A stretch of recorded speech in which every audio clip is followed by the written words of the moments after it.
Ladies and gentlemen, may I have your attention, please? The wait is over, and the stage is set. കേൾക്കു കേൾക്കു ഹൃദയപൂർവം കേൾക്കു കേൾക്കു കേട്ടുകൊണ്ടേയിരിക്കൂ.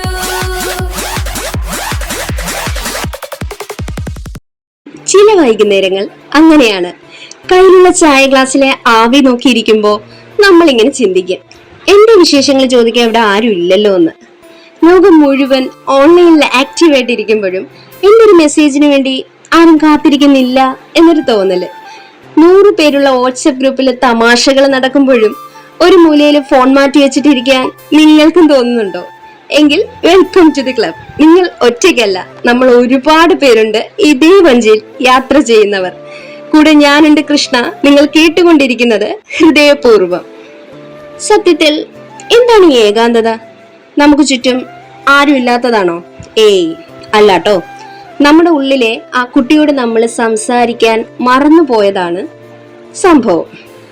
ലോകത്തിനു വേണ്ടി അഭിനയിച്ചു മടുക്കുമ്പോ മനസ്സ് ചോദിക്കുന്ന ഒരു ലീവാണ് ഈ സമാധാനം കേട്ടോ. നിങ്ങൾ നോക്കിയേ, ആകാശത്തോട്ടങ്ങ് നോക്കിയേ, ആകാശത്ത് ചന്ദ്രനെ നോക്കിയേ, എത്ര സുന്ദരനാണല്ലേ. അത്രയും വലിയ ആകാശത്ത് പുള്ളിക്കാരൻ ഒറ്റയ്ക്കല്ലേ. പക്ഷേ ആ ഏകാന്തതയിലാണ് ആ ചന്ദ്രന്റെ ഭംഗി. നമ്മളും അങ്ങനെയാടോ. മറ്റുള്ളവരുടെ കൈയടിക്ക് വേണ്ടി കാത്തു നിൽക്കാതെ നിങ്ങളെ തന്നെ നിങ്ങളൊന്ന് സ്നേഹിച്ചു നോക്കിക്കേ. നിനക്ക് ഞാനുണ്ടെന്ന് കണ്ണാടിയിൽ നോക്കി സ്വന്തം കണ്ണുകളോട് പറയുന്ന ആ നിമിഷം ഉണ്ടല്ലോ, അവിടെ തീരും ഈ ലോകത്തിലെ എല്ലാ ഏകാന്തതയും. ഒരു ചെറിയ ഐഡിയ പറഞ്ഞു തരട്ടെ. ഏകാന്തത തോന്നുമ്പോ നിങ്ങൾ ചെയ്യാൻ പാടില്ലാത്ത ഒരു കാര്യമുണ്ട്. ഈ വിരഹഗാനങ്ങളെ അത് തന്നെ, അത് കേൾക്കേ ചെയ്യരുത്. ഈ എരുതിയിൽ എണ്ണ ഒഴിക്കുന്ന ഒരു പരിപാടി, അതാണ് ഈ വിരഹഗാനങ്ങൾ കേൾക്കുക എന്ന് പറയുന്നത്. അതിന് പകരം പണ്ട് നിങ്ങൾ പാതി വഴിയിൽ ഉപേക്ഷിച്ച ആ ഹോബി ഉണ്ടല്ലോ, അതൊന്ന് പൊടി തട്ടിയെടുത്തേ. ഒരു എക്സാമ്പിൾ പറയട്ടെ. ഒരു സിനിമയ്ക്ക് ഒറ്റയ്ക്ക് പോയിട്ടുണ്ടോ? പോട്ടെ. അല്ലെങ്കിൽ ഒരു റെസ്റ്റോറന്റിൽ പോയി ഇഷ്ടപ്പെട്ട ഫുഡ് ഒറ്റയ്ക്ക് ഓർഡർ ചെയ്ത് കഴിച്ചിട്ടുണ്ടോ? തുടക്കത്തിൽ കുറച്ച് ചമ്മലൊക്കെ തോന്നും, ആളുകൾ നമ്മളെ നോക്കുന്നുണ്ടോ എന്നൊക്കെ പേടിക്കും. പക്ഷേ ട്രസ്റ്റ് മീ, ആ ഫുഡിന്റെ ടേസ്റ്റ് അപ്പോഴാണ് നിങ്ങൾ ശരിക്കും അറിയുക.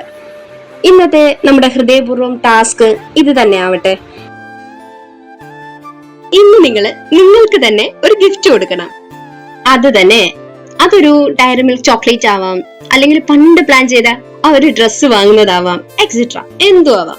എന്നിട്ട് ആ സന്തോഷം ആരുമായിട്ട് ഷെയർ ചെയ്യണ്ടോ? അത് നിങ്ങൾക്ക് മാത്രം അങ്ങിരിക്കട്ടെ.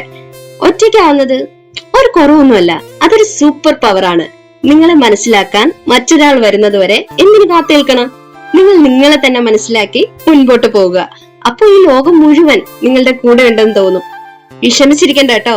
ഈ കൃഷ്ണ എന്റെ കൂടെ സംസാരിക്കാൻ നിങ്ങളുടെ വിശേഷങ്ങൾ താഴെ കമന്റ് എഴുതണേ. ഞാൻ വായിക്കാം, അഭിപ്രായങ്ങൾ എഴുതാം. ഹൃദയപൂർവ്വം കൃഷ്ണ അടുത്ത എപ്പിസോഡിനായി കാത്തിരിക്കൂ. Love you self. ബൈ.